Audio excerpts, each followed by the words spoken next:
What's going on, guys? Tobin here with you. Thanks for checking us on out. You guys can go catch the Porpoise Pod. New episodes coming out this week from me and my guy Alejandro Solana. More reaction to the Dolphins getting their Week 8 victory, and that's what we're here to talk about as well. Miami Dolphins victorious over the Detroit Lions, improving to 5-3 on the season. 31-27, Dolphins win. An offensive explosion for Miami, who has definitely been looking for this game basically since the Ravens game to put a lot of points up on the scoreboard against a team that gives up a lot of points. The Lions, they stink. You don't want to go into a situation where they're desperate. Their owner giving the vote of confidence to Man Campbell this week, and they all rally around it. Man, it got off to a dicey start. You were down 14-0 in this game. You had Jared Goff went down the defense. They were looking like Swiss cheese, giving up things. We're all worried about the secondary. We're worried about Eric Rowe tweeting before the game. Why isn't he out there? The Dolphins, they're getting absolutely thrown out all over the place. Braylon Sanders in his NFL debut coughs up a huge fumble.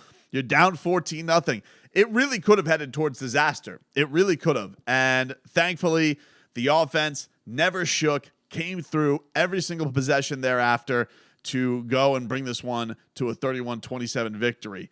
Tua Tagovailoa, awesome. 29 of 36 for 382 yards, 3 touchdowns. Probably should have had 4. They decided not to review. Tyreek Hill, just his dominance right now is next level. Everything that the Cheetah you would have hoped that he could have been for this offense, he's been that and more. He is on record-breaking paces all over the place. It seems like every week it's over 160 yards. This week, 188 yards from Tyreek Hill. He's incredible. And in your third downs, you always know you can rely upon him. No matter what, you could always look to do Tyreek Hill to get it done. And then his counterpart, the other race car that's on the other side of him, and Jalen Waddle, he is also just doing damage all over the place. What he looks like, when you look at Jalen Waddle's number, he's like, nah, that was a really nice game, because Tyreek Hill always seems to make it look pedestrian because he's almost doubling it up. But Jalen Waddle was also awesome today. 8 catches for 106 yards. And finally, the Penguin dance was back in its rightful owner's place. We were waddling all over the place, baby. It was looking fantastic. Who doesn't love the way that it's going here? So I really am just thrilled with everything that this team got done today, because it could have looked really bad. These are the types of games where we talk about the schedule and, taking advantage of a run that they can go on here and all that stuff. But, man, you never know with football. Sometimes things just don't break right. You know that the injuries just aren't quite in the right place right now. The penalties. Oh, my God, the penalties. The penalties were all over the place today. And, you're thinking about, we know that this team, they're in motion a lot and they're shifting a lot and all that type of stuff. And you're getting plenty of those, but like the offsides were all over the place today. There was one moment today where it was the end of the second half, and the Dolphins are playing prevent. Got basically everybody there right in front of the goal line to make sure that the Lions don't score a touchdown at the end of the half. And Melvin Ingram gets called for an offsides, and they go to Mike McDaniel on the sidelines, and he just looks at his defensive staff and he goes, "Bro, get this fixed." And you're like, whoa, Mike McDaniel bringing out the potty words. And you know what? You love seeing that fire from Mike McDaniel, getting everybody a little bit geared up. Who knows what was said at halftime, but whatever was said to that defense really came through. They held him to 67 yards in the second half. Goose eggs on the point. And my guy, Zach Sealer it on up with the homecoming. He had that big paw all over the place. He was batting balls down. He was getting big-time sacks. He was going out there. He was stuffing the run.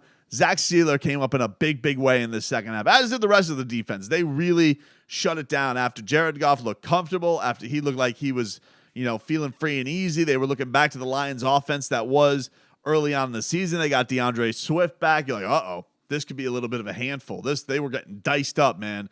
It was not looking good. Nah. That was not the case. They really were able to turn this thing around and just put forth a really great performance. And we know they're dealing with a lot. But that being said, even without having Brandon Jones and the news this week, they're about as healthy as they've been.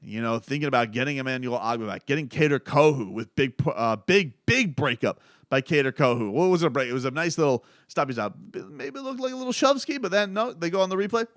Nope, just veteran savvy from Kader Kohu, the undrafted rookie there towards the end of the game. Getting big stops, Kader Kohu, flying all over the ball. Look, I know there's a lot been said about the loss of Brandon Jones, the loss of Byron Jones, but I got to say, the undrafted rookie, he has done a tremendous job in a big way in a lot of key moments this year for the Dolphins. You're going to go through your ups and downs as an undrafted rookie, certainly as any kind of rookie would. But I tell you what, it just seems like at the end of these games, when you need something clutch, Kader Kohu just seems to be somewhere making a big-time play for this Miami Dolphins team. So really, shout out to him. That was a great performance from Kader Kohu, getting it done for the Dolphins.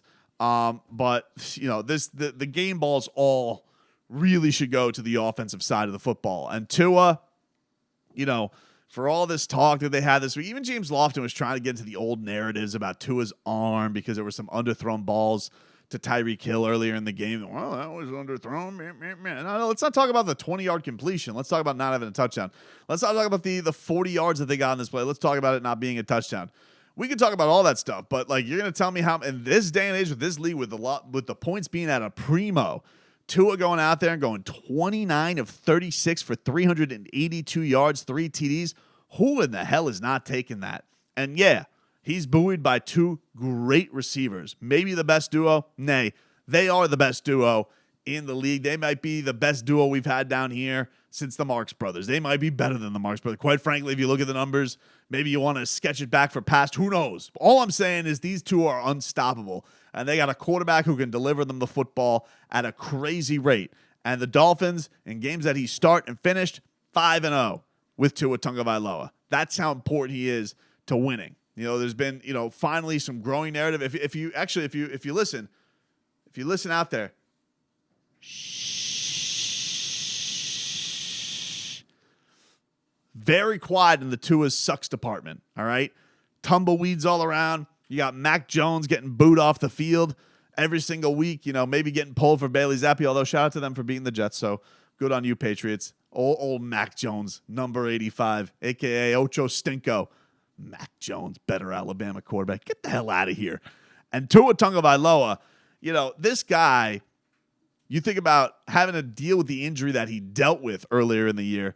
Even people last week were like, oh, here we go. You seeing the shortcomings of Tua.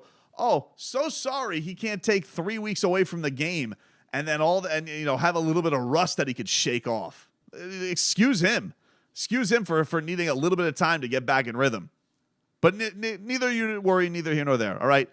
Chris Sims, Cowherd, Tannenbaum, Bill Simmons, Mike Greenberg, whoever you want to put out there in the old Tua Hayden Mount Rushmore, whatever you want to put, just do me a favor this week, okay? Pipe down. How about that? Or you know what? Why don't you just acknowledge I was wrong? That would be nice. All of these people who want to chirp all about. I'm not talking about the little weasels who want to pop up like prairie dogs and be like, oh, we're Team Tua now. No, I know you fakes. You snakes. All right? I'm not in for that. But the people who have tried to stay on their mountain, maybe this is the week where they say, you know what? I was wrong. That team got down 14 on the road. Yes, to a terrible team. But you want to know what they did to that terrible team? Diced them up, dude. Lit them up like a Christmas tree. Because too many weeks around, we're watching a football, we're like, that game happened? That performance happened?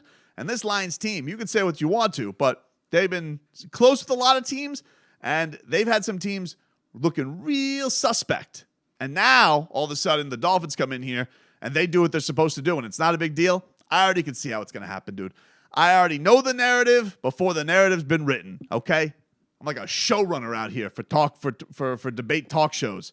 So that's fine. Don't give the Dolphins credit for this. But you can look at the numbers and you can say, damn, Tyreek Hill, Jalen Waddle, that's video game stuff that they're doing. And who's player number 1? Who's got the joystick out there? Uno. All right? He's out there, he might as well have his own Twitch channel while he's playing football. Beep, beep, beep, beep, beep.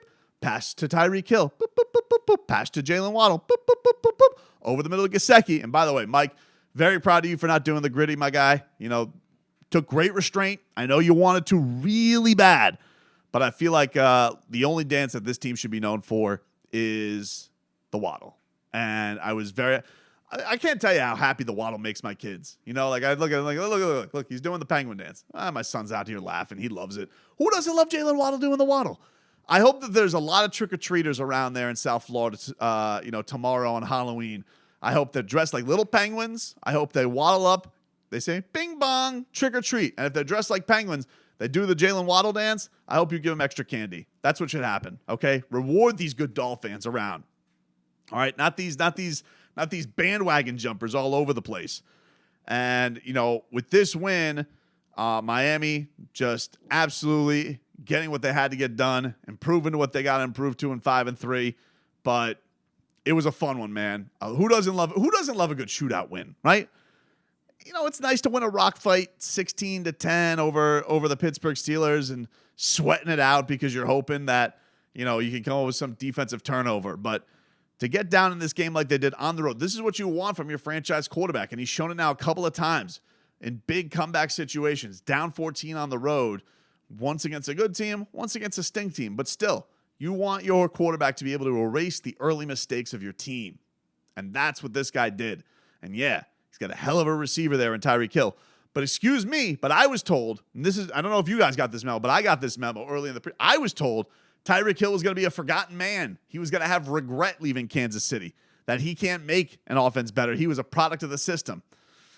Turns out he might be the system, dude. Turns out that he can make a lot of people look better because he is an amazing weapon. And you want to know something? Tua's taking advantage of it. And too many, big-time receivers have been down here in free agency, whether it be Mike Wallace or whether it be Brandon Marshall or whomever. And they're like, they look like shells of themselves. Tyreek Hill maybe looks like the best version of himself. That's how good he looks in a Dolphins uniform. And this Dolphins offense was cooking today thanks to this entire crew and McCoachin. Telling the defense to get it fixed. They did.